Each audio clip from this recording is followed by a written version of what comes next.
Hey, Justice Warriors. Thank you for joining me. If you're seeing this, what is considered very early in the morning, my time, at least early for me, I'll put it that way. And half the time I don't usually sleep, but I would like to share some information with you. And, breaking news, maybe not necessarily for you if you've already seen this, but definitely I had not. And I also found something else that I wanted to share. So, basically, in the Delphi murder case, Richard Allen had a second closed status hearing held on September 4th, last week on Wednesday. It was closed. And then when I went to go look at some additional information, a post by family, then it makes me go, okay, wait a minute. So we have a Delphi Murders Richard Allen second closed status hearing being held. Are we looking at an upcoming plea deal press conference that's going to be announced to the public? Let me show you what I'm looking at for you can see it. So now I pulled up my case and I quadruple checked to make sure. One, I'm on the right, Richard Allen, right? And when you see the attorney's names and stuff in here, you'll be able to tell that that's what it is. So they have it written as September 4th, 2024, and then you have order issued. Now I went through farther up and looked at different orders that are issued, but it doesn't have the statement such as what's underneath this. And if you look, it says the defendant appears with attorneys Bradley ROZZI and Jennifer Auger. State appears by presenting attorney Nicholas McLeland and the deputy prosecuting attorney, Stacy Diener. Closed status hearing conducted and concluded. Now, look at the order date and the order signed. That's September 4th, right? That's when it's saying this order's issued, talks and purpose. You may be like, well, wait a minute. That's just, maybe that means the higher up one. Well, none of the order issues, when they have a back date of what they're applying to. So if you go back to the Friday, the 23rd, that he actually was in there for the status hearing, when they issued the orders or anything like it, it tells you the date they're responding to and the date that they heard it, or the date when the order is issued. So everything up in my case, when you go through it, it states, replying to, this Frank's hearing motion that was applied here or on this date, but it's showing September 4th. So then you see September 5th, this automated e-notice that goes out, and it has the attorneys and stuff in there, and it's not telling you anything of what the issue is. So you're like, okay, well, maybe that's in there. Maybe we're misreading it. But I want you to look at this. If you don't know, this is Becky Patty. This is Libby grandma. And 4 days ago, meaning the day the order was electronically issued to everybody on September 5th, so that second closed door hearing of second status hearing was on the 2nd, right? Potentially here. The orders issued then on September 5th to all of the attorneys and the prosecutors. And then we have this post that says, It's a good week to have a great week. So what would be that?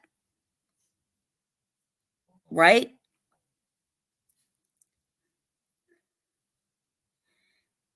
So you've got the post from the mom. I'm just looking to try to see everybody. Hello, everybody. Hello, everybody. Man, you guys are up really early in the morning. I used to do it a lot, you know, when I had to go drive for a while and do that and have to be up whatever, but um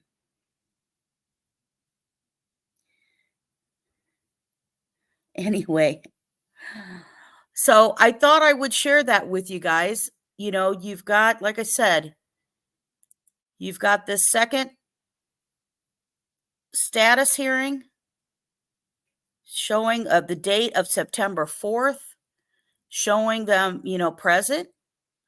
Now, here's the thing, it says present. If it's still referring to the first plea, it's why doesn't it show the date? I'm sorry, the first status hearing. I misspoke. Why isn't it showing the date of that status hearing? It's not. If you look at my case, if you guys have seen any of my cases, anytime anything's issued, it reflects the date that it was applied for. It reflects the date that maybe a motion was filed. It reflects the date the next, you know, when they were in a hearing or whatever. But if you've got this and it's on September 4th, and it's talking about appearing, showing, scheduling, whatever, and then this order is signed, though, no matter what, on September 4th of 2024, this order is signed, and it's saying closed status hearing conducted and concluded on September 4th. Okay? Then the order is actually issued by the courts on September 5th. And then Grandma is posting how it's going to be a good week.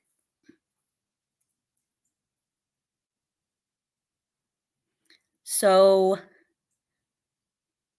hello, everybody. My God. Well, now I know some of you are like 5 hours ahead of me because I'm just looking at some of you. I know where you're totally different countries, so I know you're ahead of us by several hours. Hello, Fire and Ice Hybrid Pieces, Troll Shovel, Bossy. Hello, everybody. Welcome, welcome, welcome. Hello, Shane. How are you, Shane? I hope you're doing well. Right, Hybrid. I saw this and I was looking at this. Now, if she's expecting this to be a great week, right? If it is great week, that's not her normal post, right? It's not her normal post. You know, she always does have very uplifting comments and stuff like that. And I have found that, you know, she'll, you know, post something that talks about in memory of Libby all the time, right? In memory of the girls and uplifting comments. And now there's a comment about this. And when you look at the days, 4 days from now, that would have been at the time that she would have heard on that same day on September 5th that this final order is issued, that it doesn't tell us what the order is.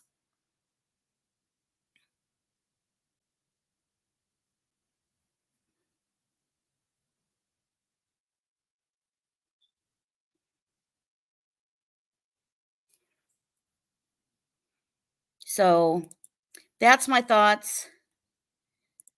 That's what I thought I would share with all of you guys. We'll be keeping an out for any announcements or anything like that coming. if you did watch the show before this, by the way, remember this also, I talked about during the status hearing on the 23rd, on that Friday, and the status hearing where the second half was supposed to be to the public. They go in there for only 36 minutes. Now, I will call attention, when Richard Allen got out of the car for that hearing, he was holding an envelope, a large clasp envelope. And then he goes behind the door. This time he is with his attorney, right, Brad ROZZI, because Baldwin's not back there. And he's with his attorney, right? And you got Judge Gull and you have McLeland back there. It lasts about 36 minutes. They come out, tell everybody in the public who's in the courtroom, sorry guys, it's been canceled, this isn't happening. And then what happened? The families were taken into a private room with Nicholas McLeland, and the Indiana State Police, along with Superintendent Doug Carter. Now, then what happened? Then we see that Brad ROZZI goes and speaks to Richard Allen's wife, Kathy, and his mother, right, Janice. And it's reported by the news that we showed that they're, kind of upset and crying at the time. So now we have something showing September 4th. We haven't heard anything from there. Appears to me like a status hearing update.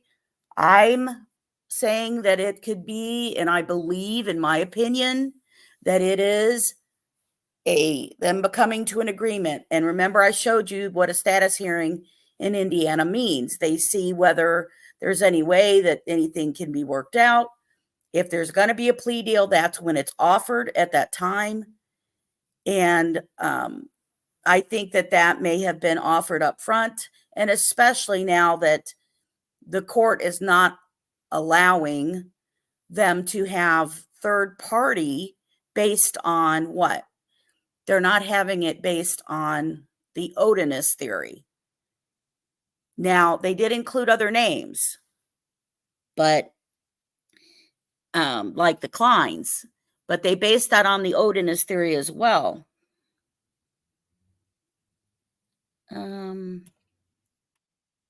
Oh, I'm reading hybrid. That message is to Shane.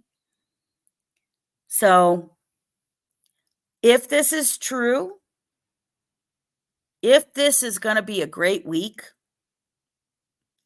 for Becky Patty, then it is going to be a great week for justice for Abby and Libby. Because I will tell you one thing, that the officer who testified about listening to the phone calls, letters, interviewing inmates, interviewing people who were talking about the case, in the confessions. There's one thing that they did say that Richard Allen never said. And that was shared with that Richard Allen never said to anyone while in jail that he didn't do it.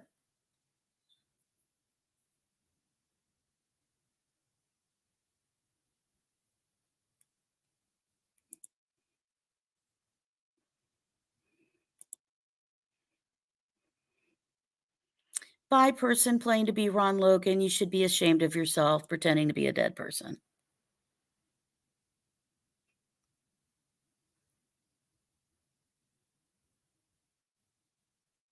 So that's what's going on. I will keep you guys updated and stuff on anything that I hear. But I wanted to show you because of these things that I think are connecting. And if it's true, Are there going to be other arrests? How are we going to hear the full story of it and the details? If he was already coming in thinking he was going to possibly do a plea deal, he could have been walking in with a confession letter in that envelope, that clasp envelope that he was holding when he got out of the car into that first hearing that they had and then closed off to the public. They don't have to talk about anything else publicly in the case if they're now in the process of starting a plea deal. And then we have this following up.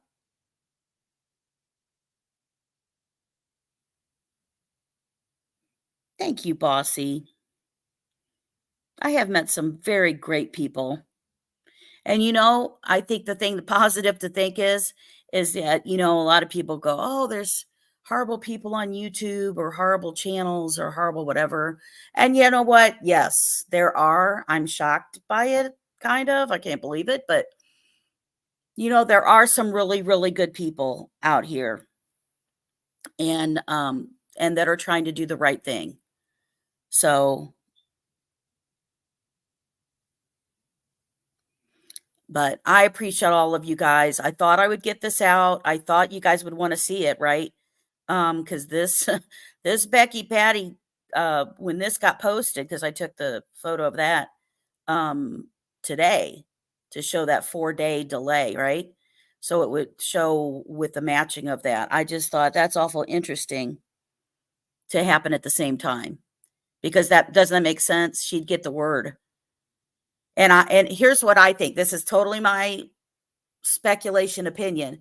I think that after it was done and that he was considering the plea deal, that which they usually do, they'll pull the families aside and they do talk to them about a plea deal and a possible plea deal being offered.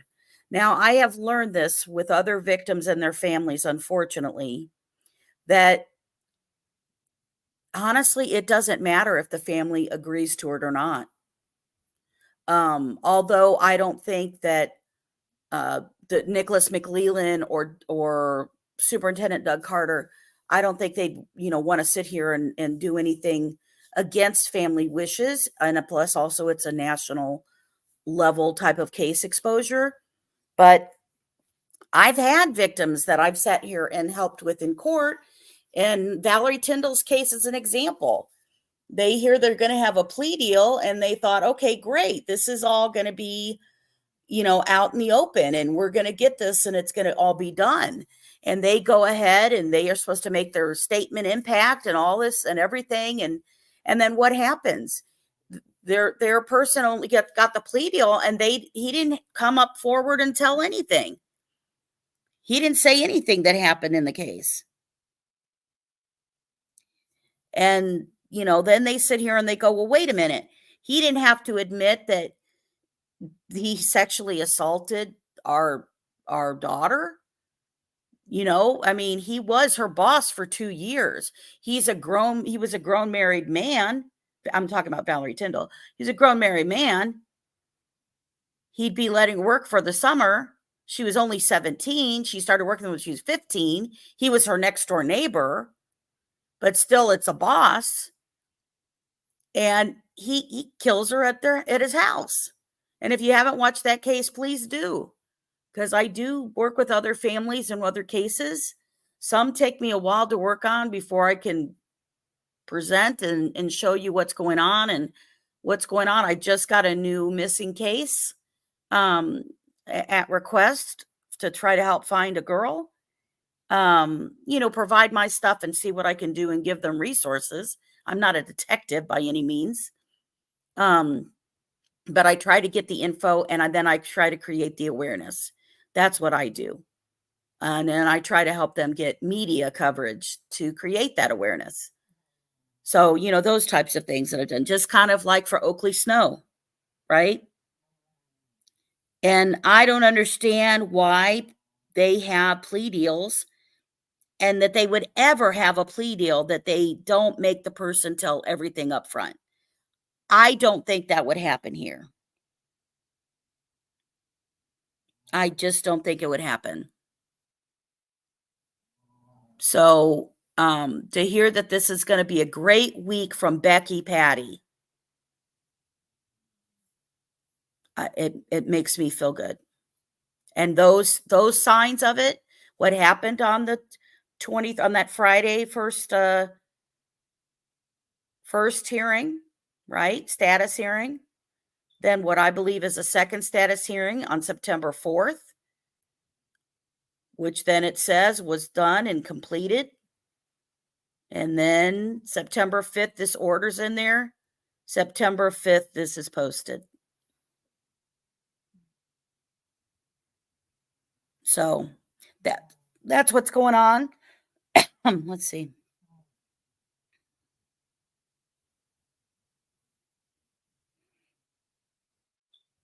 That's true, Bossy. But you know what? Here's the thing. I mean, with Valerie Tyndall's case, there could be other victims. That's what also the mom was worried about, because he didn't, when he buried Valerie on his property, he didn't just bury her in a box that he made and created. He had another whole box that was buried that had videotapes in it. Tons of videotapes. And they suspect that those videotapes actually were CSAM of their daughter. And potentially others, because the whole other second box was buried and put on top of the box that Valerie was buried in.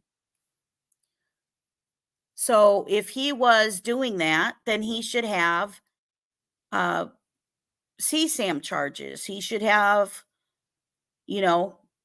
potentially other victims. And Valerie Tyndall's mom was not getting those answers. And she still wants those answers. So again, if you haven't watched that show, watch that show. But I do not think that'll happen in this case. I don't think that Doug Carter or McLeland would accept a plea without the full answers. And then I entertained the thought that are we looking at any other arrests that happen? I'm not going to lie. I've been kind of watching the scanners and stuff to try to see if anybody's in there. Obviously, if there's any additional charges and stuff like that, or arrests, they're probably not going to do that. And I would think if there's additional arrests, they're going to wait till that's taken place before the press conference itself would happen, and maybe make that announcement and stuff like that. But again, these are my opinions, my things. I just think these are interesting, and an interesting connection and stuff here. So, thank you, Bossy. I appreciate it. I have two. I have one live with Valerie Tyndall's mom and sister, her younger sister. It just breaks my heart. And then I have the one when the FBI went to the property, and mind you, they live next door to them. The police did not give them a heads up that they were going there with the dogs and stuff, and start to dig up. And they showed up with all these cars and started digging up the property. And that's how Valerie Tyndall's mom knew, because of that. But she had a very new detective who was working with it that hadn't done that before. So, all right, guys, I'll keep an eye out for stuff. Thank you for joining me in this quick little info I wanted to share with you. A lot. I got to do this, or I'm always bad at it. Please make sure to hit that like button. It does mean a lot to me. I am not a monetized channel. Although if you want to give me a gift, I do have a, what is that I have in there? I don't know. I think I have a Cash App. I do have a National Center for Missing and Exploited fundraising page under the organization as well. If you want to donate, you can donate in honor of or in memory of. So if you want to go in there and put in honor of or memory of Abby and Libby, or you want to put in for Valerie Tyndall or any child that has been missing or whatever, that I think that's a really cool thing to do too. So, but the likes and subscribes really help me. Since I'm not monetized, they make sure that YouTube doesn't push me out in the algorithm. And so it's harder for me to sit here and get subscribers to get exposed to my channel. So I appreciate any help that you guys can do that. And, you know, sharing videos or sharing the word, especially when I have missing kids, you know, or cases, cold cases. So I appreciate all of you. Thank you guys again for being here. And thank you for making sure justice is served daily. Goodbye, everybody.